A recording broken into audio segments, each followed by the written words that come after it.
Olá, pessoal! Hoje vocês vão assistir à exibição de uma reprise. Aproveitem para interagir com a nossa equipe, pois o chat vai estar aberto. E se você tiver alguma pergunta, no final desta exibição, você pode deixá-la na aba de comentários, que os nossos professores vão responder. Obrigada! Aproveitem!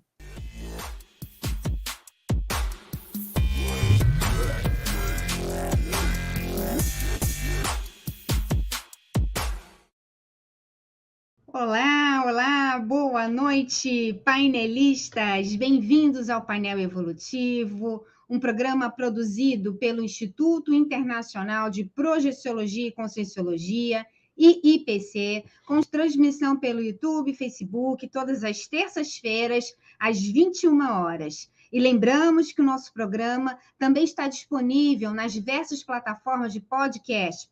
Procure por IIPcast. E se você desejar saber mais sobre o IIPC, entre em nossa página na web em iipc.org. A sua participação é super bem-vinda. Nós fazemos esse programa pensando em vocês e procuramos correlacionar temas que sejam de interesse da evolução com enfoque na Conscienciologia. A nossa ideia é ampliar o discernimento. E a equipe do painel é formada por Luciane Barros, na produção executiva, nosso diretor técnico Felipe Diniz, nossa equipe de apoio, Júlio Borges, Guilherme Aiex e Luísa Borges, e o nosso diretor de conteúdo e apresentador também, Eduardo Ezag. E eu, Alessandra Nascimento. Boa noite, Eduardo, tudo bem? Boa noite, Alessandra. Boa noite a todos os painelistas. Sejam bem-vindos a mais uma edição do Painel Evolutivo. Eu quero lembrar a todos vocês que esse programa ainda está no começo e vocês podem compartilhar o programa na setinha aí no YouTube. E aí vocês podem mandar para o seu amigo ou para a sua amiga que quer entender mais da temática de hoje, da interprisão grupocármica. Esse tema vai dar muito o que falar hoje aqui no Painel Evolutivo. Hoje teremos a presença especial da professora Mabel Teles. Então, curtam esse vídeo, assinem o nosso canal para que vocês não percam as notificações. Quero lembrar também a todos vocês que aqui no canal do IIPC tem uma playlist do Painel Evolutivo, que vocês podem acessar e ver todos os programas passados. Então, boa noite a todos e, Alessandra, vamos começar?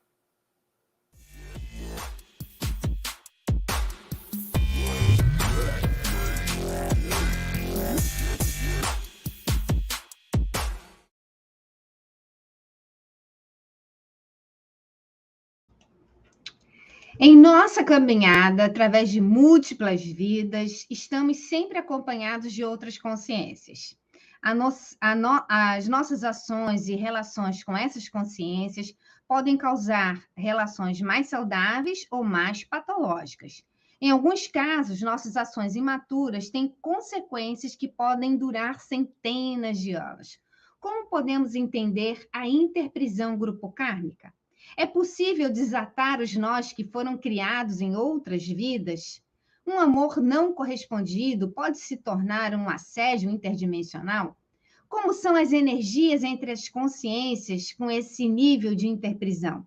No programa de hoje, nós vamos explorar a temática da interprisão grupocármica sobre a ótica da projeciologia e da conscienciologia, e para isso nós temos uma convidada, a professora Mabel Teles. Ela é graduada em Comunicação Social, bacharel em Publicidade e Propaganda, especialização em Docência do Ensino Superior, mestre em Administração, professora universitária, voluntária da Conscienciologia desde 93, autora dos livros Profilaxia das Manipulações Conscienciais, e outra obra dela também, Zéfiro, A Para-Identidade Intermissiva, de Valdo Vieira, de 2014. Professora Mabel, muito obrigada pela sua presença. A gente ficou muito feliz por você aceitar o convite. Olá, Alessandra, Eduardo, obrigada a vocês aí pelo convite, de a gente poder estar aqui batendo um papo sobre um assunto que parece que, na nossa ótica, perpassa, né, praticamente a grande maioria da população terrestre. Então, obrigada aí pela oportunidade de a gente estar falando sobre isso. Muito bom. Então, vamos começar para a gente dar início aqui ao nosso papo, você poderia explicar para a gente aí o que é essa interprisão grupocármica? Lembrando, Mabel, que a gente tem uma audiência aqui, os nossos painelistas, tem gente mais veterana e também tem gente jejuna que chegou agora, tá? Então, vamos explicar desde o começo. O que seria essa interprisão grupocármica? Então, esse é um conceito, Alessandra, proposto pela Conscienciologia, e a gente, dentro da Conscienciologia, a gente admite a sucessão de vidas, né? A gente admite que qualquer pessoa, ela renasce, ela vive nessa dimensão, depois ela passa pela morte biológica, ela vai para outra dimensão, passa um período lá e ela volta a renascer. Então, o conceito de interprisão grupocármica leva em consideração essa situação, a situação das vidas sucessivas que uma pessoa tem. E a gente sabe que tanto na dimensão onde nós estamos, com o corpo físico, como nas outras dimensões depois da morte biológica, a gente não vive sozinho, né? A gente vive nas relações ou com outras pessoas, né? Nos nossos relacionamentos entre consciências. Então, o que acontece? Quando esses relações ou esses relacionamentos, eles estão pautados, vamos dizer, em situações não éticas, prejudiciais, nocivas, e vamos dizer assim, que vão contra o direito dos demais, e pode ser que essa relação ela começa a ficar de maneira inseparável em função dos erros pretéritos cometidos em grupo. Quando uma ou mais consciências, ou mais pessoas, vamos dizer assim, elas se afinizam de maneira patológica, doentia, e elas vão vida após vida naquilo que a gente chama de inseparabilidade grupocármica, no entanto, de maneira patológica, a gente chama de interprisão grupocármica. Significa, na prática, a seguinte situação: você vive ali, por exemplo, dentro de um grupo familiar ou um grupo de trabalho, aí aquelas pessoas, elas passam pela morte biológica, e aí as pessoas pensam, ai, não me dava bem muito com aquele grupo, e agora, entre aspas, né, já estou me distanciando desse grupo. Se houver uma interprisão grupocármica, esse distanciamento, ele praticamente não vai acontecer, porque há uma inseparabilidade dessas pessoas, e existe, inclusive, a possibilidade dessas mesmas pessoas, algumas mais, outras menos, elas vão renascer juntas novamente, em função dos laços que as conectam de uma maneira doentia. Então, obviamente, a interprisão grupocármica, ela não é uma condição positiva, né? Ela é uma posição patológica. Por que é patológica? Porque não há liberdade de escolha. Uma coisa é a pessoa renascer, estar lúcida fora do corpo antes de renascer e poder escolher o grupo no qual ela vai nascer. Então, existe a possibilidade daquela consciência mais lúcida dizer assim, olha, quem sabe seja melhor nascer com essa mãe, com aquele pai, naquele ambiente, naquele país, aquilo que a gente chama naquela egrégora, né? Naquela cultura.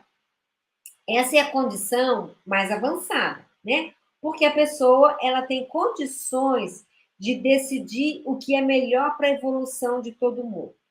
Na interprisão grupocármica, a pessoa ela não tem escolha. Ela vai ressomar ou renascer obrigatoriamente com aquele grupo e não porque alguém disse para ela que ela tem que fazer isso, mas é que os laços do passado são tão fortes que não é possível renascer separado. Então, você veja que a interprisão grupo kármica, pelo próprio nome, né, prisão, ela mostra um cerceamento forte da liberdade de escolha das pessoas ou das consciências. E, portanto, ela não é, obviamente, o ideal.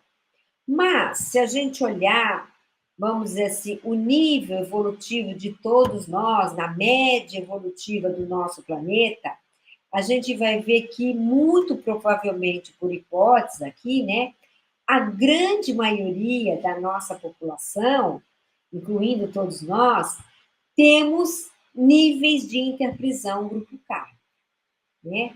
Então, essas interprisões, elas acontecem pelos nossos erros do passado em comum, que fazem os links, que fazem esses links, e a gente vai ter que reviver ou conviver novamente com essas consciências até que essa recomposição grupo kármica se efetive.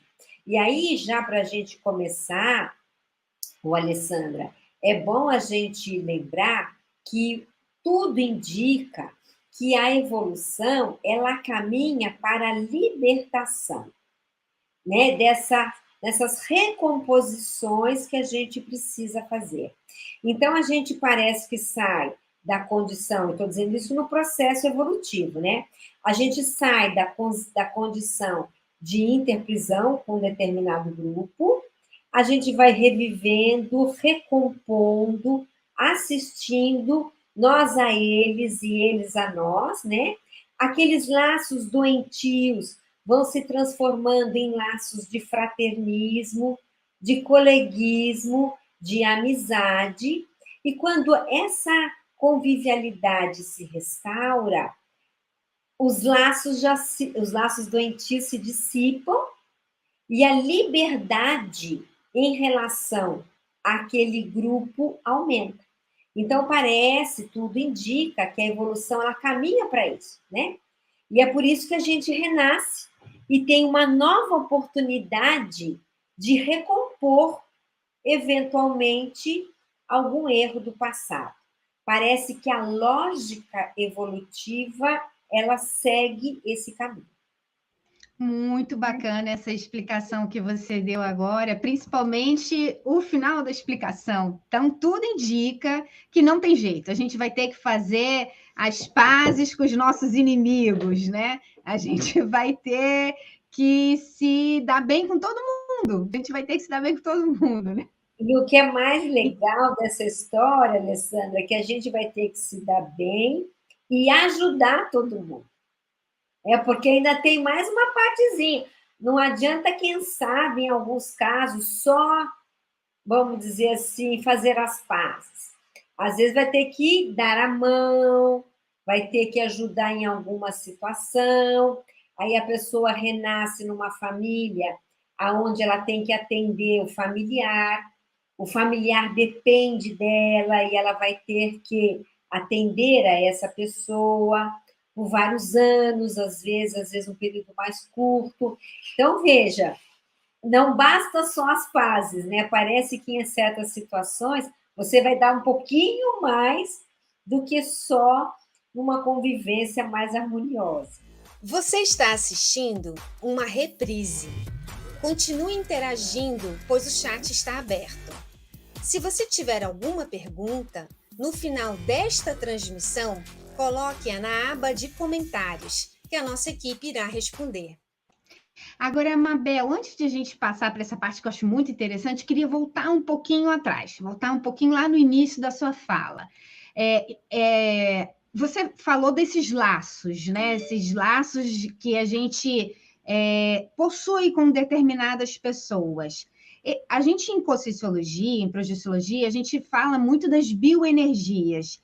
Esses laços, eles são energéticos, né? É isso? Você poderia falar um pouco mais sobre essa interação?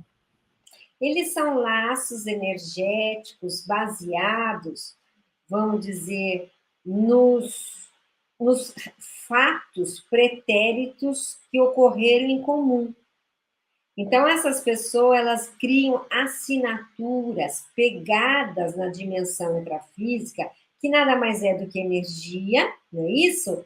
E essas pegadas, essas energias, elas se manifestam aqui e unem essas consciências por princípios de afinidade. A gente conhece esse termo como se fosse karma, né? E aqui na Conscienciologia a gente chama de holokarma, né? O conjunto dos karmas. O que é o karma? O karma é uma afinidade que pode ser energética, mas pode também ser, né, Alessandra, mais do que energia, pode ser pensênica. O que é essa pensênica, né? É o pensamento, é o sentimento que se materializa pela energia. Então, por exemplo, se eu tenho um sentimento de raiva, você também tem um sentimento de raiva comigo, plasma uma energia a partir dessa emoção, que não é bem um sentimento, é uma emoção, e a gente se une pela raiva. Então, nós não estamos ligadas pela amizade. Estou aqui criando uma situação hipotética, né? Nós estamos ligados pela raiva, pela mágoa, pelo rancor, nós estamos ligados pela revolta. Então, veja, são elos emocionais plasmados energeticamente, mas que unem consciências, né? Outras que não têm interprisão grupo-kármica, mas elas têm afinidade, mas elas já estão mais libertas, elas também têm certas uniões. Mas é a partir do quê? De ideias e sentimentos e, portanto, de energias positivas, né? Então, as pessoas, por exemplo, elas têm uma afinidade assistencial. Elas gostam de cuidar do outro. Então, elas se atraem, os afins se atraem, né? Ninguém perde ninguém. Então, quando há uma afinidade no campo, por exemplo, de gostar de cuidar do outro, o que vai acontecer naturalmente? As pessoas vão se unir dentro daquela afinidade. Elas vão criar um grupo de amigos, um grupo de trabalho, elas dividem ou compartilham os mesmos ideais. No caso aí, positivo, né? Então, isso faz o que é um elo? É um elo das ideias, né? Do pensamento, das emoções que são plasmadas pelas energias. Então, parece que o karma funciona assim. Há uma lei de atração pensênica, de pensamentos, de sentimentos e de energia. E, Mabel, e você falou também, você comentou aí que existem níveis e níveis, né, de interprisão. Níveis e níveis. Você poderia comentar um pouquinho mais sobre esses níveis? Pois é, então, a interprisão, aquela clássica, enraizada, ela é a mais difícil. Por quê? Porque a pessoa, ela não consegue sair da situação. Ela está enredada naquele grupo. E ela nem quer sair, na verdade, porque a interprisão é forte e ela gosta daquilo. Ela gosta da subversão, né? Ela gosta dos atos antiéticos. Então, há uma quadrilha, vamos chamar assim, né, que se une para prejudicar de alguma maneira, né? Então, e essa interpretação, vamos dizer, mais difícil e mais enraizada. Acontece que, com o tempo, todos nós, né, ao longo da evolução, a gente vai um pouco reperspectivando os nossos valores, as nossas intenções, os nossos interesses, vida após vida. E pode ser que lá numa vida qualquer, a gente questione aquela postura. Mas será que esse é o ideal mesmo? Participar de um grupo desse tipo, né? Que desrespeita o outro, infringe regras.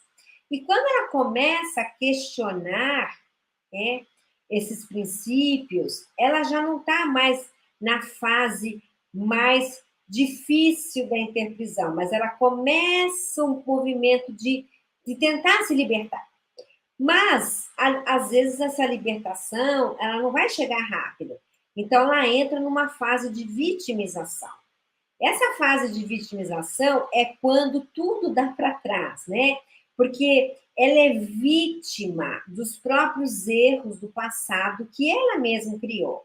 Não é que o universo está conspirando contra ela, ou tem alguém conspirando. É a própria lei de causa e efeito atuando sobre a pessoa a partir do que ela mesma fez. E isso é a fase da vitimização. Então, ela é vítima das circunstâncias sem querer. Ela não cavou, às vezes, aquela vitimização naquela vida, mas foi criada em vida pretérita. Naquela vida, ela só está levando o contrafluxo, né? Pode ser um caso. Mas as coisas vão, ela vai pagando a conta dela, né? E pode ser que ela entre numa fase que já é o começo de uma liberdade maior, mas ainda é o começo, que a gente chama de recomposição. Nessa de recomposição é a fase que a gente estava comentando. Ela deixa de ser vítima para atender o grupo. Aí ela já está melhor, ela virou assistente. Ela já não é mais, vamos dizer assim, submissa ao grupo. Ela já está numa posição de ser capaz de atender ao grupo. Essa é uma fase que a gente chama de recomposição, que é a fase da assistência propriamente dita, que pode durar uma vida, um século, 2 séculos, vai depender da abrangência do enraizamento daquela situação, né? E, por fim, tem a fase da libertação. E aí a interprisão já é praticamente nula, já é bem menor, e a pessoa já tem liberdade de ir e vir. Ela entra num grupo e sai do grupo por vontade própria. Não há aquela circunstância da vida que a gente não sabe bem como é que surgiu, que faz com que ela fique enredada ali. Não, ela entra e sai. Quando você vê uma pessoa que ela tem livre trânsito em determinados grupos, mostra que ela tem um pouco, hipoteticamente falando, né? Ela tem um pouco mais de liberdade grupo kármica naquele ambiente. Então, você veja que a gente está numa gradação aqui de várias situações, desde a prisão mais assim forte, passando por uma fase que a pessoa é vítima das próprias circunstâncias, depois parece que ela começa a recompor, ela vai atender aquele grupo e ela chega na fase da libertação. No final de tudo, a gente chama de polikarma. Aí sim, a pessoa ela já não está devendo mais praticamente nada, ela só vem para oferecer. Mas aí parece que já é numa fase final evolutiva dessa dimensão intrafísica.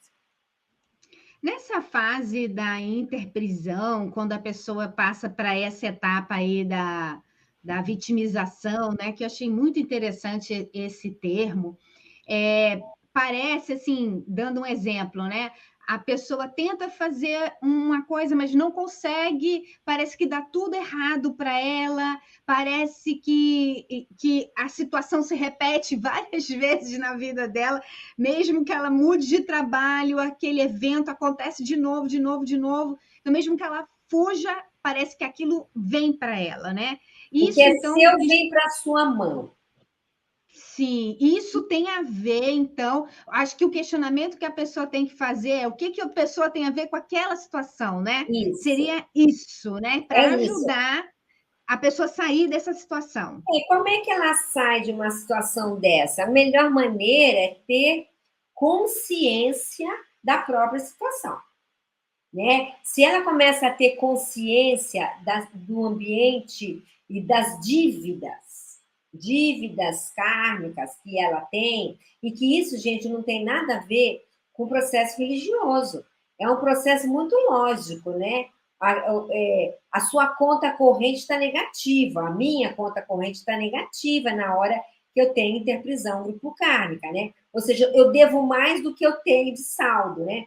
Então, quando ela entende isso, ela começa primeiro a relaxar no sentido de saber que isso vai ser difícil, não vai ser algo fácil, eventualmente naquele momento, naquela vida, e ela vai criando estratégias de assistência ao outro. E 2, de mudança intraconsciencial daquilo que a gente está chamando de padrão pensênico. Porque você não só atende o outro na fase de recomposição, é preciso que a pessoa reperspective a maneira de pensenizar sobre aquele assunto. Então, vamos supor que ela era da criminalidade, vamos supor, né? Então, ela tem aquele padrão pensênico de usurpar, de roubar o que é do outro, né? Vamos pensar dessa maneira. Isso é uma maneira dela funcionar. Enquanto ela estiver nessa maneira de funcionar, ela está na interpretação do karma. Porque ela não consegue ser diferente, tá? Quando ela começa a questionar se isso está certo, ela já entrou na fase da vitimização. Então, ela já não quer mais roubar, mas o grupo diz assim, não, você sempre roubou, agora você vai ser traíra? Vai trair o grupo?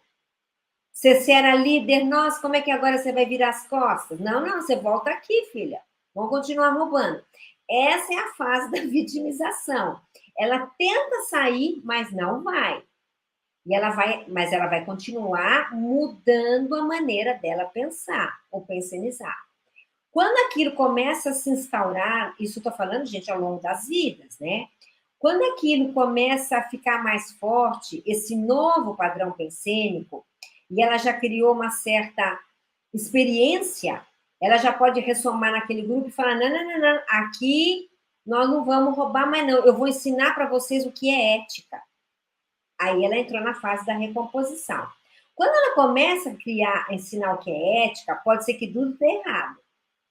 De novo, ela quer ensinar o que é ética, dá um acidente aqui, ela perde uma situação ali, mas ela fala, não, peraí, o foco é ensinar a ética.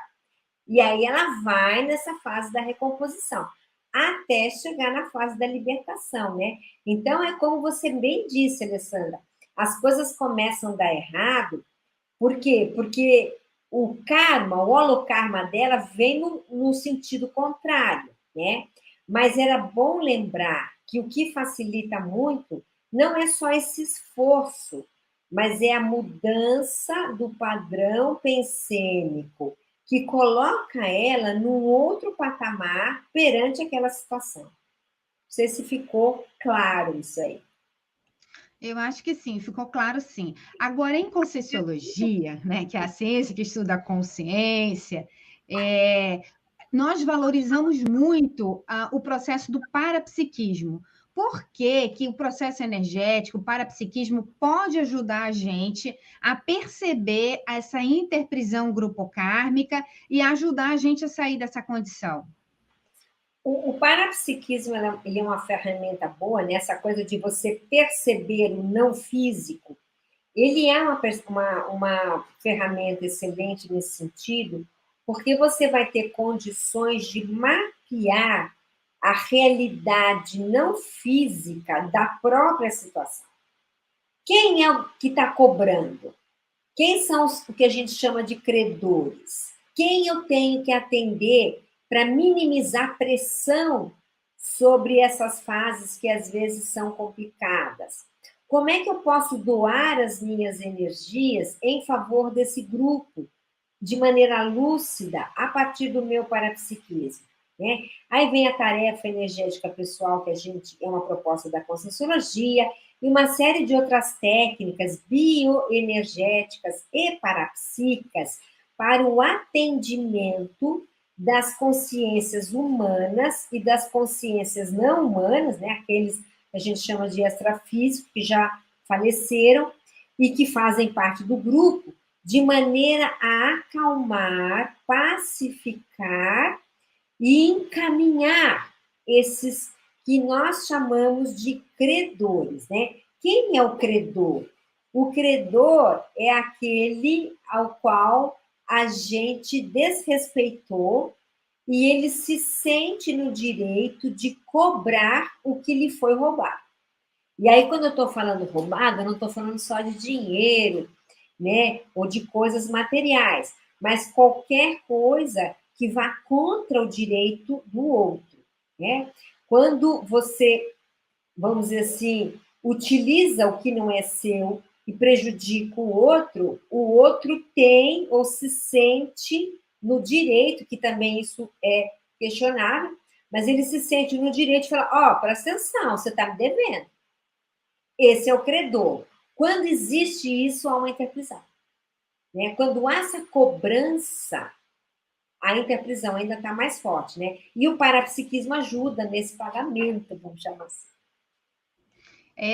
No meu caso, assim, até compartilhando aqui com os painelistas, né? Eu vivi já uma situação assim que a pessoa chegou comigo, a gente não sabe quando o santo não bate, não teve afinidade. A pessoa chegou comigo com esse perfil de cobrança, mas eu percebi energeticamente que a pessoa tinha razão, porque eu tinha pisado muito na bola, eu prejudiquei mesmo aquela pessoa. Então, isso me ajudou a ter mais paciência com a pessoa, a compreender um pouco mais, a ser mais tolerante, porque a pessoa estava no direito dela, né? Eu acho que o parapsiquismo ajuda muito nisso também. Não, Muito com bacana. certeza. Com certeza. E aí a gente entende, né, que a gente tem mesmo que trabalhar em prol dessa harmonia com um grupo maior, né? Acho que o parapsiquismo dá muita resposta para a gente. Eu, pelo menos, encontrei assim várias coisas começaram a fazer sentido, que não tinham aquele sentido, porque se a gente for analisar os eventos pautados só naquela vida intrafísica, tem umas coisas que não tem lógica, né? De onde? Por quê? Você Né? sabe que isso é bacana, porque quando o parapsiquismo ele ajuda a entender, a pessoa não se sente mais injustiçada. Porque às vezes, quando chega muita cobrança, você fala, mas isso não é justo. Eu não fiz nada para merecer, né? Não tem essa coisa? E aí o parapsiquismo ele te abre uma vertente de percepção de realidades pretéritas e atuais que fala assim, não, peraí, presta atenção, isso está acontecendo é por causa disso, disso, disso. E aí esse senso de justiça que tanto se fala, ele fica pequeno, né? Porque você compreende uma outra realidade que vai além da realidade intrafísica. Você está assistindo uma reprise. Continue interagindo, pois o chat está aberto. Se você tiver alguma pergunta, no final desta transmissão, coloque-a na aba de comentários, que a nossa equipe irá responder. É isso aí. Eduardo, nós temos perguntas dos nossos painelistas para a professora Mabel? Sim, nós já temos perguntas aqui dos nossos painelistas e quero lembrar para quem chegou agora aqui no programa, no painel evolutivo, que vocês podem fazer as perguntas aqui no YouTube e também no Facebook, que a nossa equipe vai selecionar aqui as perguntas para serem feitas aqui ao vivo para a professora Mabel. Mas vamos lá, Mabel, a gente tem pergunta aqui. O nosso painelista Rafael Oliveira pergunta: se o outro não gosta de você e está sempre tentando lhe prejudicar, mas você não tem nada contra o outro, qual a melhor saída para essa situação? Se distanciar e desejar bem, resolve? Às vezes resolve, né? Agora, pensar bem dessa pessoa, jogar muita energia, como a gente diz, dar bastante doce de leite, né, metaforicamente, atender aquilo que ela deseja, necessita, e não pensar mal dela, pronto, já está fazendo a sua parte, né? Agora, às vezes, um certo distanciamento, se não for fuga, tem que olhar se a pessoa não está fugindo. Mas um certo distanciamento, às vezes, ele é até interessante, porque a pessoa se distancia momentaneamente e dá tempo do outro refletir, né? Se isso for possível e for positivo. Então, essas duas possibilidades existem. Mas o que é mais sério? Não pensionizar mal dessa pessoa que tenta te prejudicar. Porque se isso acontecer, a interprisão aumenta, né? Porque aí os laços, eles vão ficando mais fortes de modo patológico. E quando um não quer, dois não brigam, né? Então, se a pessoa joga energia boa, pensa positivo e fala, tá tudo certo, deixa ela, pronto, ela se retira do ringue, né? Ela sai da briga e abençoa, né? Essa é sempre a posição ideal. Agora, no momento que esse outro tiver mais aberto para esclarecimento, aí é uma nova fase de convivência. Aí pode ser que os laços se estreitem e possa construir, a partir daí, uma nova relação, né? Agora, isso depende, né? Há um tempo nisso e a vontade individual de cada um. Agora, o que não dá, né, Alessandra, é forçar a barra. Essa forçação de barra não funciona, porque piora. É, porque a gente tem que respeitar o outro também, o momento do outro, né? A compreensão do outro sobre todos aqueles eventos que estão acontecendo, né? Isso Então, não aí. dá para forçar, não dá para forçar, querer, porque se o outro não quer, direitos. A gente tem que aprender a conviver com esses momentos de incerteza, né? E eu acho isso muito bacana, porque nós temos uma tendência assim, de imediatismo. A gente se resolve internamente, a gente quer que o outro se resolva também, né? Não é assim. E não é assim. Eduardo, não é assim. Eduardo, vamos lá. Vamos lá, a gente também tem pergunta aqui do nosso amigo Luiz Felipe, que pergunta o seguinte: qual seria a relação da interprisão grupocármica e a programação existencial? Então, a programação, ó, mas é uma pergunta interessante. O que é programação existencial? É aquele planejamento de vida que, eventualmente, uma consciência que passou por aquilo que a gente chama de curso intermissivo antes de renascer, ela faz. Então, hipoteticamente, existem aí consciências que, antes de ressomarem, de renascerem, elas planejaram a próxima vida, né?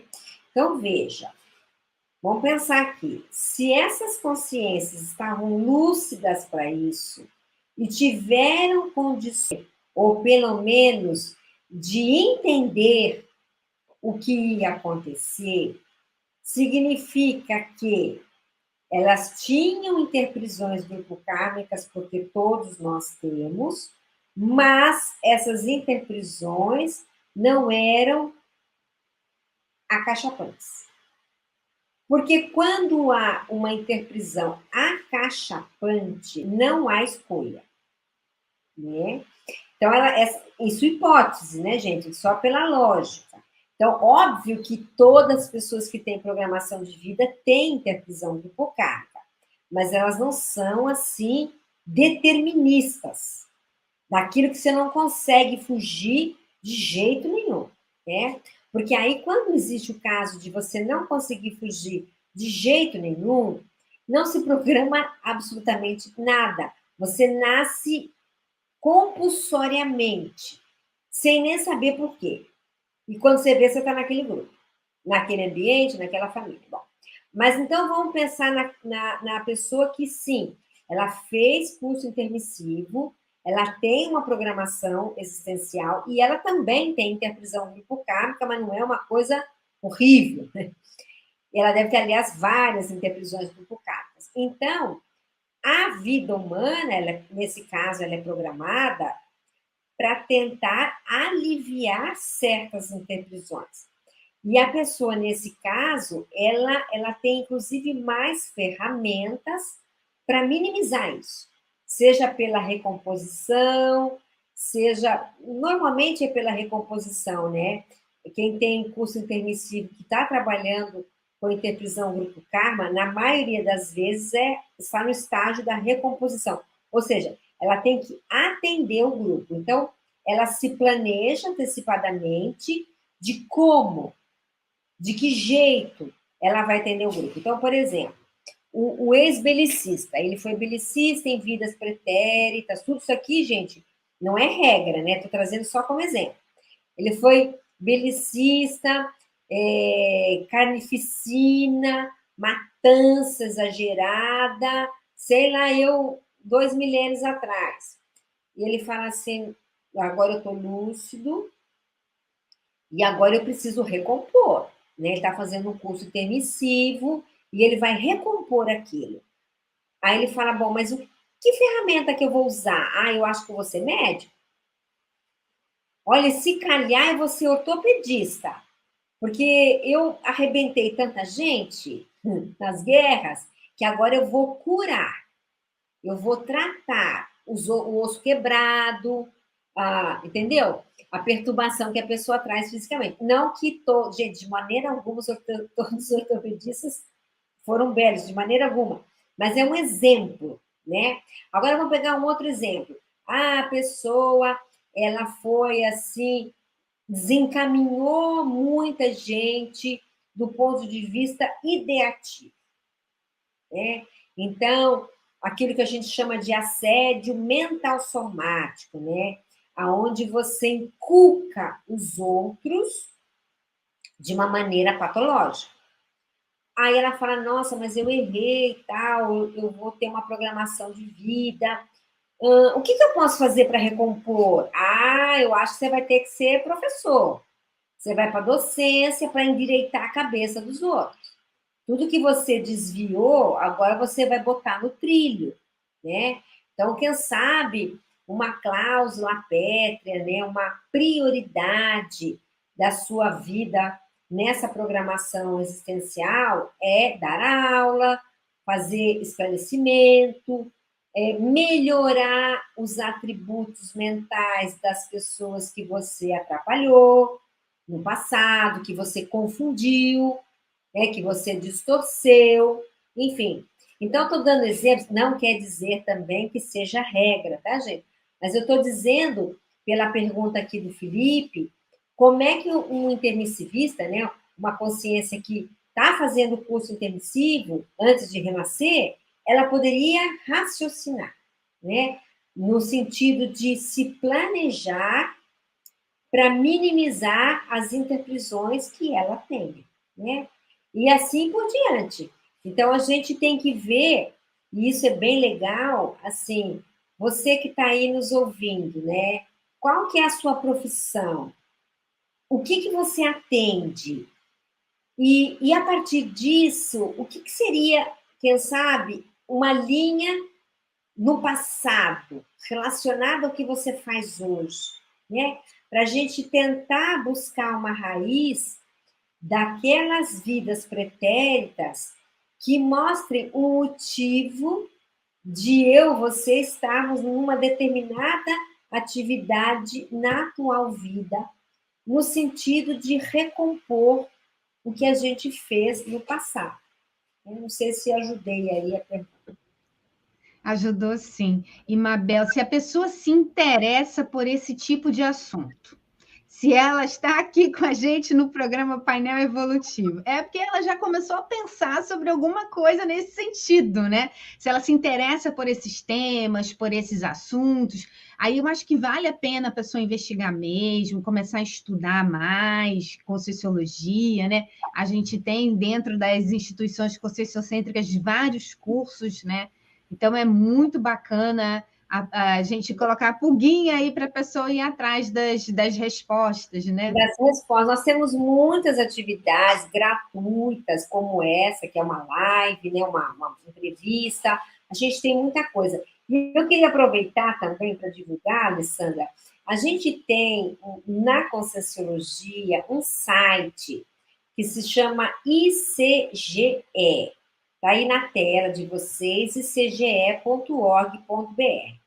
Nesse site tem um menu, olha lá, estão mostrando o menu em vermelho ali. O último item chama canal de vídeos. Nesses vídeos, se vocês entrarem ali, tem videozinhos de 5, 4 minutos falando dos temas básicos da Conscienciologia. Inclusive, tem um falando sobre interprisão grupocármica.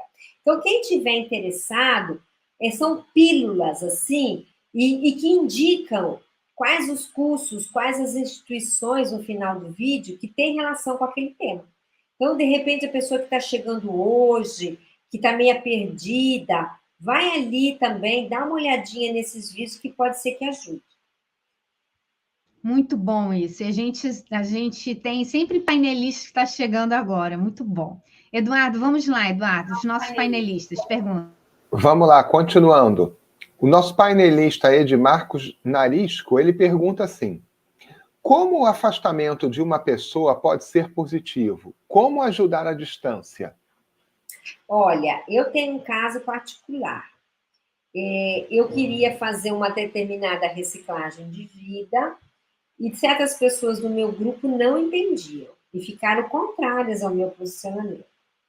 E aí eu fui, né? Eu me distanciei não porque eu virei a cara, não, mas é porque eu falei, olha, tudo bem, se você não gosta, tal, mas eu vou, eu fui.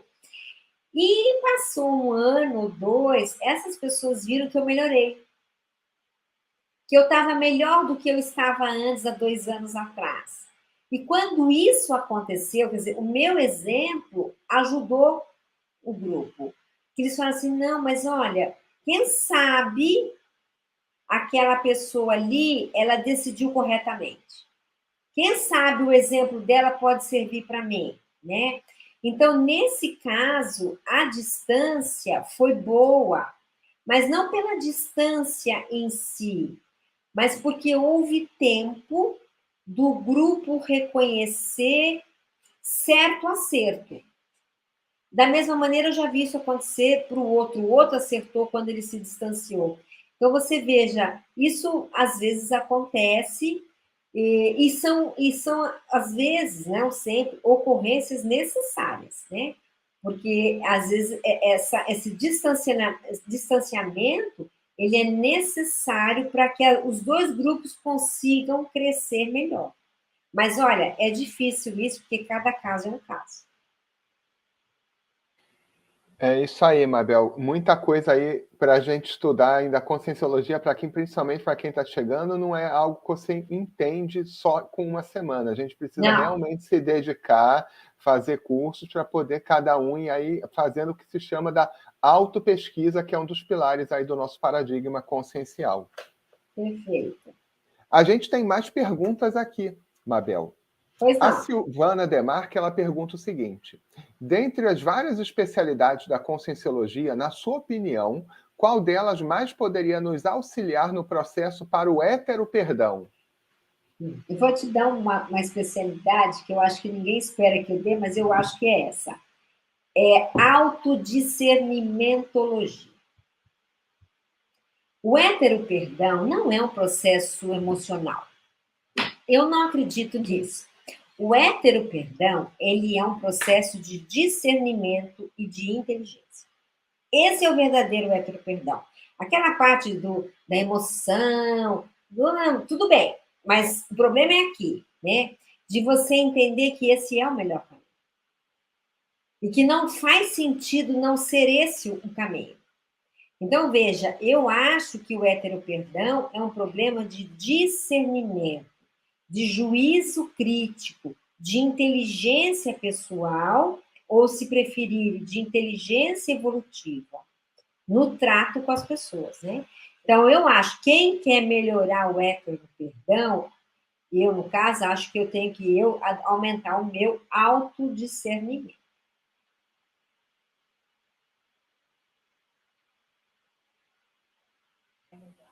Vamos lá que a gente ainda tem mais perguntas.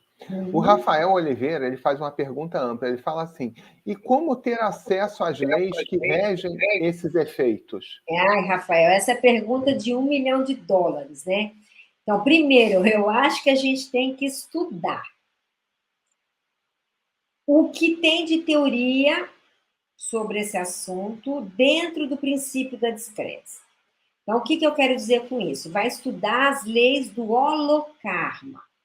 Nós temos livros sobre esse assunto, só que o nosso viés conscienciológico não é um viés religioso, daquele que você tem que se punir. Não, é o karma, não é nada disso. O karma existe e a gente tem que atuar sobre o karma. e não ser refém do karma, né? Então, veja, tem que primeiro estudar leis do holokarma, karma, princípios da cosmoética, né?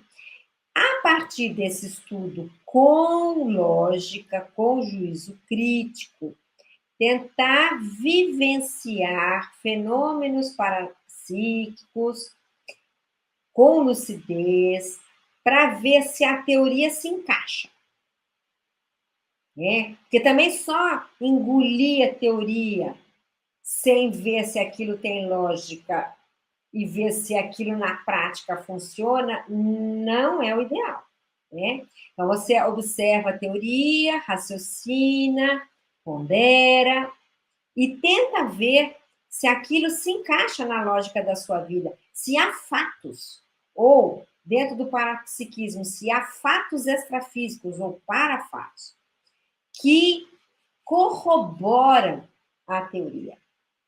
Aí eu acho que a gente vai começar a entender tudo isso, né? Aliás, eu acho que a Conscienciologia, ela é basicamente isso, né? São princípios teóricos que a gente vai verificando na prática se é, se não é, se funciona ou se não funciona, né? Eu acho que é aí que a gente vai aprendendo por si mesmo.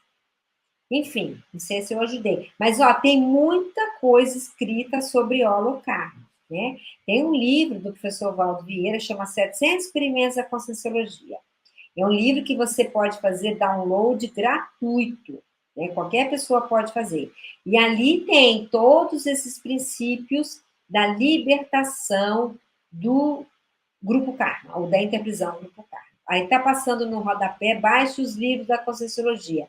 Nesse site aí, os 700 experimentos está lá. E é de uma leitura fácil, né? Os 700. É muito reflexiva, mas você lê fácil, né? Não é Ela é complicado. profunda, mas é fácil. Vamos lá, Eduardo. Vamos lá. A Clarice, ela pergunta o seguinte: como saber quais pessoas e ou grupo são as minhas interprisões? Olha quem depende de você. Depende demais, né? Quantos dependentes você tem? 1, 2, nenhum, né? Depois, assim, olha quem te cobra muito. Quem se sente no direito de pedir, né? Pode ser que ali tenha alguma interprisão. Olha também os desafetos. Aqui nem a Alessandra falou, é aquela pessoa que a gente olha e fala, mas parece que eu não fui muito com o jeitinho dela. Aí pode ter uma interprisão, né? Olhe os grupos que você não tem liberdade. Assim, não flui, né? Então, por exemplo, vou dar um exemplo. A pessoa, ela entra para dar, sei lá, ela inventa que ela vai ser professora. E os campos se abrem para ela consegue emprego, ela consegue. Então, ela não tem interprisão grupo kármica séria nesse grupo, por hipótese. Mas aí você fala assim: não, mas agora eu queria trabalhar na outra área XPTO. E aí você tenta e não consegue. Os caminhos não se abrem de jeito nenhum. Ali pode ter uma interprisão grupo kármica. Então, veja, a interprisão é tudo que te dificulta, é tudo que não flui, é tudo que você tem que insistir muito para conseguir. Aonde existe essas dificuldades excessivas, pode haver interprisão. E, por outro lado, aonde você nada de braçada e com quem você nada de braçada, é muito provável que não exista interprisão, né? Então, é isso. Acho que esse mapeamento, assim, bem genérico, já começa a dar uma ideia do que a gente pode fazer de autoanálise. Agora, Mabel, por exemplo, algumas pessoas da nossa família, a gente pode dizer que tem uma relação de interprisão com essas pessoas, né? A gente não pode. Eu acho. Geralmente, se você quer encontrar alguém, olha primeiro a sua família que vai achar. Eu acho difícil não achar ninguém. né? É o pai, é a mãe, é o irmão, é a tia, o primo, são os irmãos. Então, existe infinitas possibilidades, né? De você encontrar alguém dentro da família, ou mais de uma pessoa dentro da família, com a qual você tem interprisão, um relacionamento difícil, uma coisa assim de cobrança, uma incompreensão assim natural, né? Então existe uma certa incompreensão entre aquelas pessoas e nada aconteceu efetivamente, mas já tem de cara, né? Então ali já pode ter uma interpretação. Agora, outro caso, a pessoa não tem uma interprisão muito forte, mas ela cria mais interprisões. Aí piorou, né? Aquilo que era para diminuir, ela aumenta, né? E como é que a pessoa cria mais interprisão? Porque Como é que ela a pessoa vai cria? botando gasolina na fogueira. Então, ela vai criando mais problema onde já tem problema, né? Então, ao invés dela minimizar, ela piora a situação, né? A discórdia, a brigas, a conflitos, a incompreensões, né? Excessivas e vira a cara, né? Aí a coisa já. Imagina na família, você começa a virar cara para todo mundo, ou, né? Ou alguém começa a virar cara para todo mundo, seja lá por que for, né? Então aí já começa a ampliar a possibilidade de interprisão lipocármica, às vezes aonde não tinha tanto, né? Então tudo isso a gente tem que pensar. Ou, por exemplo, há profissões que podem aumentar a intervisão lipocármica. Certas atividades, ao invés de melhorar, piora a ficha da pessoa. Ela sai da vida mais devendo do que azulando. E aí é pior. Então, a gente ri, mas é uma coisa séria, que tem que se pensar, né? O que a gente faz se está azulando a conta ou está deixando ela no vermelho, né? Do ponto de vista do holocarpo. Se contribuir com a imaturidade do grupo, né? Se não ajudar a ampliar a lucidez, né? Eu sou professora também, sabe, Mabel? Eu sempre falo isso para os meus alunos. Gente, olha só, vamos ver, analisar se aquela empresa em que vocês querem trabalhar é uma empresa coerente, se está de acordo. Eu sempre falo isso para eles, porque eles saem, eu quero emprego em qualquer lugar. E eu sempre falo, olha, vamos analisar direitinho em qualquer lugar, né? Porque isso pode é um preço muito caro, né? Muito alto. Você está assistindo uma reprise. Continue interagindo, pois o chat está aberto. Se você tiver alguma pergunta, no final desta transmissão, coloque-a na aba de comentários, que a nossa equipe irá responder. Mabel, eu gostei muito desse comentário que você fez aí da família, porque, pelo que a gente entende, a gente sempre nasce na família certa, né? Tá? É exatamente aquele grupo. Tinha naquele momento. É o que temos por hoje. E o que a pessoa pode fazer, que a gente já está chegando aos nossos minutos finais, para ela, você já até sugeriu isso, mas só para deixar mais claro, o que a pessoa pode fazer para diminuir a interprisão ou ganhar mais liberdade nesse contexto, principalmente familiar? Exija menos e doe mais. Eu acho que essa é a lógica.